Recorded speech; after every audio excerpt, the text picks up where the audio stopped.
नमस्तेस्तु भगवन् विश्वेश्वराय महादेवाय त्र्यम्बकाय त्रिपुरान्तकाय त्रिकाग्निकालाय कालाग्निरुद्राय नीलकण्ठाय मृत्युञ्जयाय सर्वेश्वराय सदाशिवाय श्रीमान् महादेवाय नमः।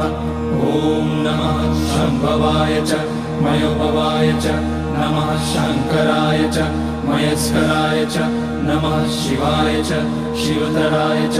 ॐ त्र्यम्बकं यजामहे सुगन्धिं पुष्टिवर्धनम् उर्वारुकमिव बन्धनान् मृत्योर्मुक्ष्यमामृतात्। नागेन्द्रहाराय त्रिलोचनाय भस्माकराय महेश्वराय नित्याय शुद्धाय दिगम्बराय तस्मै नकाराय नमः शिवाय। मन्दाकिनी सलिलचन्दन चर्चिताय नन्दीश्वर प्रमथनाथ महेश्वराय